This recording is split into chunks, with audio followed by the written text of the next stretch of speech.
This tape is one in a series from Bill Barrett, one of today's foremost authorities in real estate. Here's Bill. Hi, I'm Bill Barrett.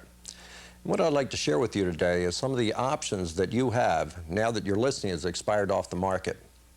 What I've decided to do is some very simple questions and answers. I hope to have simple questions and, more importantly, simple answers for you because you have an important decision to make now. So let's get started. What should I do first? Well, first let's start with the facts. And the facts are these. It was as little as 10 or 12 years ago that only 34% of all the listings on the market in multiple lists actually sold. That meant that a full 68% did not sell. More recently now, the reports from multiple list systems around the country show that about 52 to 62% of those listings sell. So what has happened to you is not an unusual set of circumstances. It's happened to a lot of people. And as a matter of fact now, we still have 38 to 48% of all the listings on the market that may not sell during the first listing period. So what do you have to decide? You have to decide first, do you really want to sell? Now, some people only put their homes on the market because they want to test the market. They'll put it at a high price and then they'll say, well, if I can get that price, then I'll move. And maybe that's what you've done. But I look at it this way. Even if you did make that decision, you probably want to move if you could get your price, if you could get your money out of your home. So I want to encourage you to think seriously about the possibility of still moving even though you just wanted to test the market. Then again, the other situation is a more common situation. You may have gotten transferred, already purchased another home, or in some way you've already made the decision you need to move. For those of you that are in that situation, then I want to point up in the next question exactly what your options are, why this happened to you, and where we can go from here. Why didn't my house sell the first time?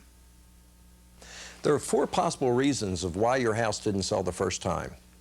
Number 1 is market conditions may have changed since you first listed the property some 90 or 120 days ago. That means that maybe it was priced right then, but since that time, maybe nothing has sold. Maybe the market is really not done too well. And because of that, there needs to be a price adjustment.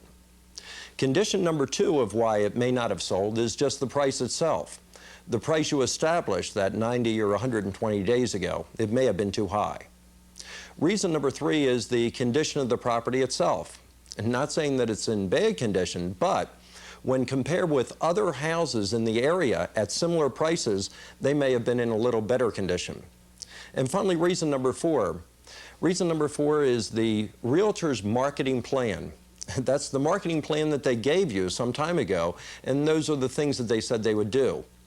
I know you probably are much more aware of the marketing plan now, and that indeed may have been one of the reasons. How do I find the right agent? There are 2 important decisions when trying to decide on who the next agent is going to be to represent you, if you decide on that. One is going to be the success ratio of the agent, him or herself. What that means is you want to find out how long they've been in the business, what their ratio is generally of success, and most importantly, what is their listing to listing sold success ratio. You could have a person that's only been in the business for a year or 2 and do very well, although you may also want an experienced person. Number 2 is this. You want to find out what their marketing plan is, and I'm going to recommend to you that you get their marketing plan in writing. You find out all the things that they're going to do to represent you to make sure that they sell your house and at the best price for you. What kind of marketing plan should I look for? What you want is you want a marketing plan that has variety in it, and not just one thing, but a whole number of elements. Let me give you some options here. One of the things you want to do is consider advertising. Now, by advertising, it doesn't mean necessarily that the ad has to be on your home. You just want to find a realtor that does have some advertising program so that similar properties in similar price ranges in similar locations are advertised frequently. You see, the fact is that less than 4% of the people that call up on an ad on a particular house actually buy that house. So you just want to look at their overall advertising plan. Next, you want to look at open houses. Do they have open houses, and are they appropriate in your area? Next, you want to see if there's any special mailings that they do. Some people do just listed cards. Some people mail to neighborhoods, spheres of influence. Just find out what kind of mailing program they have. Next, you want to find out if there's any unique advertising. Oh, maybe some institutional advertising or something unique to that company that helps just generally bring in more buyers. These elements and a number of others that a realtor will mention should be included in a good marketing plan. What price should I set my home at? There are three elements that are going to determine the exact price that is right to set so that you can get your home sold and sold quickly, but at the top price for you. The first thing I'd like you to look at is a page of solds. This is probably the most important page because this is the page that shows the properties that were sold in your area recently and the properties that actually were negotiated price between a buyer and seller. I call this the market. You see, it's not really what the buyers want to offer. It's not really what the sellers want to give it for. It is what they negotiate to, and that's the market. That list of solds is the single most important element when you're trying to decide on price for your home. Second, though, you should take a look at current listings. Current listings are going to be all the listings in the area, all the homes around your home that are listed right now. But the first thing to look at is how long have they been on the market? If they've been on the market for 60, 90, 100 days, you might look at that and say, well, I don't want to price it that high because if I do, I'm going to end up in the same situation that those people are. And finally, one other sheet you should look at is other listings that expired. The reason you should look at it is you don't want to get close to that price. If you get close to those prices, you're going to be in the same situation they're going to be in, and you don't want to be in that. So I recommend solds first, and most importantly, current listings just to give you an idea, and expired listings to show you where it's too high. How much time do I have after my listing expires? The question of time is entirely up to you. I will tell you what goes on nationally, though. The average multiple list system usually has a listing time of from 80 to about 120 days. But most importantly, you have to decide what's important for you. If you price your home right, you might be able to sell it in the first weekend once it's on the market again. Because buyers are already out there right now in a certain price range. And if your house is in that price range, price for that market now, they might come out right away. So you need to make the decision, when do you need to sell? The lower your price, the quicker the sale. The higher the price, the longer the sale. Could I lose money on my house? During the late 1970s, I don't think anybody in the United States or Canada could lose money. It was a time of rapid inflation and everybody made money off of real estate. Then we had a different situation in the 80s. They didn't start off too well. As a matter of fact, sometimes prices went down. And in the mid-80s, particularly places in Southern California and maybe the Northeast United States made a lot of money. Finally, those areas in the very late 80s kind of bottomed out, and people did not make money if, in fact, they purchased them in the mid-80s and wanted to sell them in the late 80s. But now let me go to the fact of real loss versus imagined loss.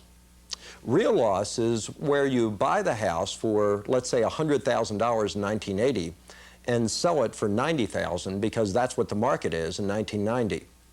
Well, in my estimation, you really didn't take a loss. Here's why. Your principal in the mortgage has been reduced for those 10 years you've made payments. And secondly, you save money on the income tax deductions of the taxes that you get off and the interest you get off. So even though you may get less for the house, I don't think realistically you lost money. Secondly, though, is the imagined loss. This is where you buy the house for $100,000 in 1980, and in 1988 it's a great market and you could have sold it for $250,000, but you didn't need to sell it then. Let's say in 1990 is when you need to sell it, but the market has come down to $200,000 now. You'll find in that case that sometimes you compare the $200,000 market now with a high of $250,000, even though that was not what you bought it for. And my encouragement to you is you compare the $200,000 you can get now with the $100,000 that you paid for it, and you'll find that you did make a substantial profit. Should I change anything about my house? My advice for you is to ask the realtor that you're considering to list your home exactly what needs to be done to improve the home. I know logically you probably don't want to do much because you're moving out of the home. So to paint a door or paint some rooms or maybe recarpet a room, you probably don't have a great need to want to do that right now. But I'd recommend that you do it, because what people want is they want a home in as good a condition as possible. And if they're comparing that home with others in the neighborhood, your home could be the one they select if you decide to maybe repaint the front door, repaint one room, recarpet another room, change a handrail, or just do something small. Those items that may only be $100 or a couple of $100 may result in thousands of dollars in a better price to you because you made that change. What other programs should I ask my agent about? You might ask the agent about a number of programs that they may have available through their company. Programs like a bridge loan, so that you can go from one house to the other if the settlements don't coincide. A home protection program, a guaranteed sale program, and a number of other things that are geographic and regional differences. But what I want you to do is ask. Ask about every possible program that might help you sell your home faster. How will negotiations be different with a new listing? Negotiation is going to be a different matter this time around. We found so many people that the first time the property was listed, they actually received a pretty good offer, but it was in the first week or two of the listing period, and they decided not to accept that offer. Some people would be grateful if that offer were reissued right now. But another thing is this. Your negotiation is going to be better because I want you to ask the agent to update their CMA as often as you feel it's necessary. If after the property has been listed for a month or maybe even 2 months and you still don't have the activity, still don't have the offers that you think you should have, then ask for an updated CMA. Remember, you're never going to get more than market. It's just not going to happen. Market is market. It is that negotiated price between buyer and seller. But I also don't want you to get less. So making sure that you update the CMA so that you know exactly what sells and what comes on the market is going to help you in your negotiation. How can the right price on my current house help me on my next house? Here's how it works. Let's say, in fact, that your home just a year ago was worth $150,000. But because of market conditions, it's actually decreased 10% in that short year. If that's the case, your home is now worth not $150,000, but rather $135,000, or a loss to you of $15,000 from the high point of the market. But in that same period of time, if you're like most people, you actually buy up 50%. That means you're going from a $150,000 house to a $225,000 house. But those people have suffered the same 10% loss in market. So their home is not worth $225,000 now, but rather $202,500. You actually have a net gain by selling in today's market, but also taking advantage of buying in today's market. What if I need a certain amount of money for my home? Many times a listing expires because the sellers feel that they need a certain amount of money from their home.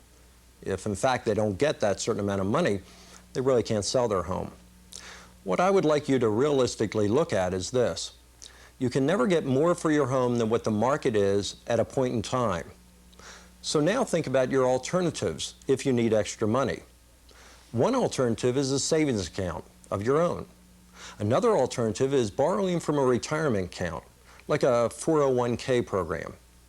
A third alternative is borrowing from whole life insurance policies. Many families have paid on life insurance policies for years and years and really don't realize that they have cash value in that policy. And fourth, and this is particularly good for younger couples, is gift letters from parents or relatives. Now, any or all of these four sources might be available to you so that you can get that extra cash to move on. Do you have any final advice? I hope I've helped you out with maybe some of the most important answers to questions that you may have had. Now what I want you to do is make sure that you ask more questions of your realtor to make sure that you get your property sold quickly, and at the right price. I think through education, asking a lot of questions and making sure that you get answers, you'll get your house sold and you'll get it sold exactly the way you want it done. Thanks a lot for watching. This tape is one in a series with Bill Barrett. For information on the other tapes in this series, please contact your realtor or call 1-800-432-1977.